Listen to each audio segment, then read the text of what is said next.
Hi there. Welcome to NewsTalker, the WIC Communications Southern Arizona news talk show.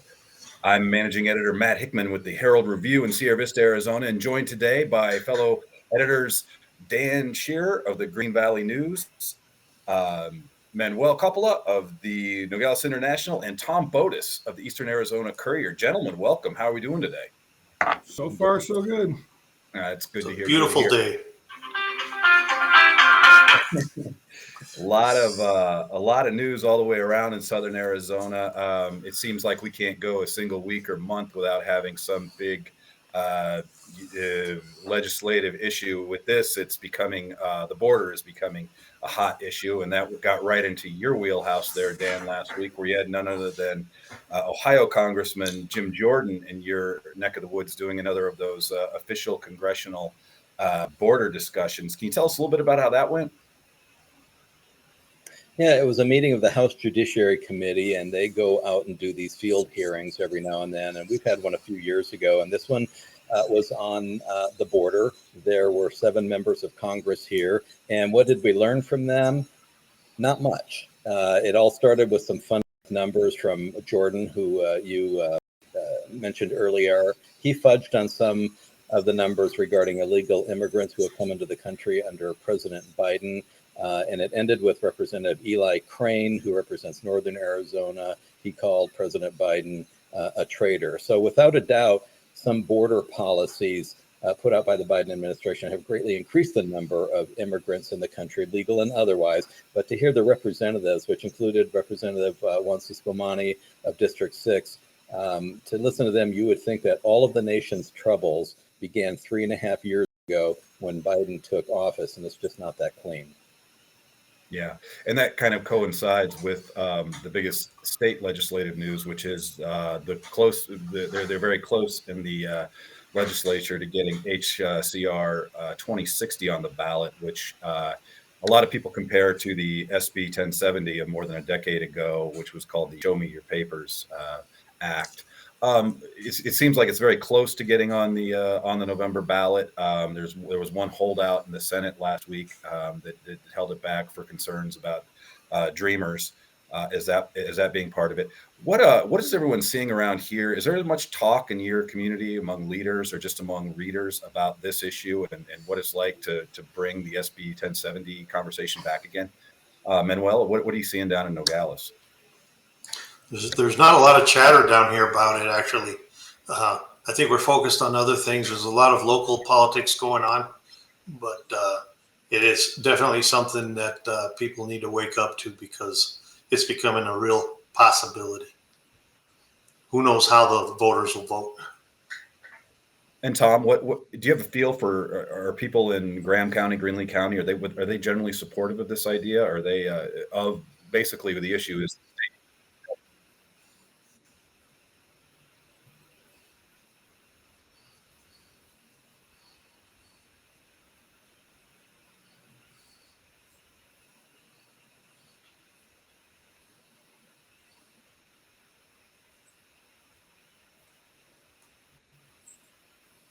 Around here that there's probably a widespread support for it, but I'm not sure that it's going to do any. Even if it passes this fall, it still has to get through the courts, and the last one didn't, and Texas's didn't, and I don't see. I just think we're wasting a lot of time on something that can accomplish very little in the long run. Yeah, I spoke earlier today with Representative Siscomani and Cleo McCaw, the mayor of Sierra Vista, and they are both opposed to the very idea of the state taking over what they consider to be an undeniably federal border and federal problem. Mayor McCaw pointed out his conversations with Sheriff Mark Daniels in Cochise County that there just simply isn't enough resources, certainly not enough jail space for the sheriffs or for municipalities to start arresting and jailing people. So it's really kind of a non-starter as far as they're concerned. But Dan, what are you seeing in the Green Valley area? What's the mood like? And do you think there'd be general support for something like this there if it got on the ballot? Well, the first thing you should do when you're considering legislation like this, or in this case, a concurrent resolution, is to talk to the police and the sheriff's deputies you mentioned. And I'll bet what you're going to hear is that they have no desire to be federal agents enforcing immigration law. We have gone through this a few times since SB 1070. And if we press them into service, local policing efforts are going to be affected. We all know it's very tough to recruit police officers and deputies these days. And now you want them to go do that. But the thing is to ask the obvious question: how are you going to know if somebody entered Arizona other than at an official port of entry? How are you going to know that? And that's what this resolution would call for. Everybody wants a more secure border, but this is not going to do it. Yeah, absolutely. Let's shift gears a little bit more to our localities. We've got Tom out in eastern Arizona. We've got Manuel down there in Nogales on the border of Rio Rico, that area, and Dan is in Sahuarita, Green Valley. Kind of very different. They're all very different kinds of places. Why don't we go around the horn a little bit and talk a little bit about what's going on there, especially in terms of political campaigns, how they're shaping up in your neck of the woods. I'm going to kick that off for us there, Manuel. If you're talking about the local campaigns, we're looking forward to interviewing 28 candidates at the local level, which is certainly a record here. We've got hotly contested sheriffs, board of supervisors, justice of the peace, and so on. And so, yeah, they're very animated. As I said before, people are animated about this the local situation, and I think this this measure being floated in the legislature, to us, I think it's become white noise. Here we go again, type of thing. I can almost assure you that local law enforcement does not support it, and so it'll be interesting to see how this progresses. As Tom says, there's a long road to hoe. As far as you mentioned a hot sheriff's race, I'm not sure about who your incumbent is there if they're running again. But is there a conflict between the candidates on that over this issue of state enforcement of federal borders? I haven't heard any. We haven't done our forum or interviews yet. I haven't heard anybody launch any kind of firm flat platform on that. But yeah, it's just a lot of candidates for the one position. I think there's like 6. And Dan, what's happening out in your neck of the woods? Well, we had a little warning for anybody who is considering running for office. We had a couple of candidates for our town council race who were disqualified after their signatures were challenged. We did have 6 candidates for 4 seats. Now we have 4 candidates for 4 seats. And these 2 candidates were new to the process, and they didn't realize that if you are required to collect 100 signatures, you need to collect 130, at least 30% more. And on the state level, we've been seeing some of this too. So mid-April was the deadline for challenging signatures, and we saw a lot of people either walk off the ballot or be removed from the ballot because they simply didn't have enough. And I know at least one candidate up in the Phoenix area is being investigated for scribbling out 100 signatures on a petition. At least that's what it appears to be. Yeah, that the ballot, getting the signatures was obviously a big issue here in Cochise County, where our incumbent county attorney Brian McIntyre was supposed to get 573, and he got 700 some odd, but they were challenged. And anytime you challenge it, some are going to be knocked off. He ends up getting knocked off the ballot. There was nobody running against him, but since he's been eliminated, there have been now 3, and there may even be more coming who have signed up as write-in candidates. 1 Democrat, 1 Independent, 1 Republican. So all these people that didn't want to run against him are now coming out of the woodwork now that he's out of the way. And from talking to a lot of these people, you get the impression that there is this sort of feeling like you can't beat an incumbent in a lot of these races, so why even try? Right. So, but once he's gone, all these people start jumping out of the woodwork. And in fact, we're partnering with the Cochise County Bar Association on June 10th at Cochise College. I'll be moderating a debate of the judicial candidates and the county attorney case. So everybody wants to, that will likely be live streaming that. So you want to check into myheraldreview.com for that when that happens.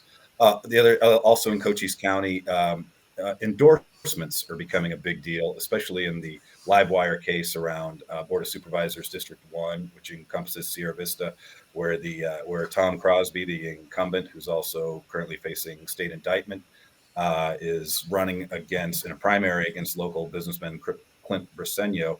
Briseño has received a number of endorsements from law enforcement, from the sheriff's department, union, and the local police. So they're definitely getting behind him in that primary. I'm wondering, out where you guys are you seeing a lot of endorsements yet from organizations, and are there any that are especially coveted, Tom? I haven't really seen too much yet. We don't have that many contested elections. The big one is there's a couple out in Greenlee. One is the sheriff's race. There's 4 people in that race, and I think there's like 3 people involved in one of the supervisors' races. But by and large, most of the races are unopposed, so the whole endorsement thing hasn't been an issue.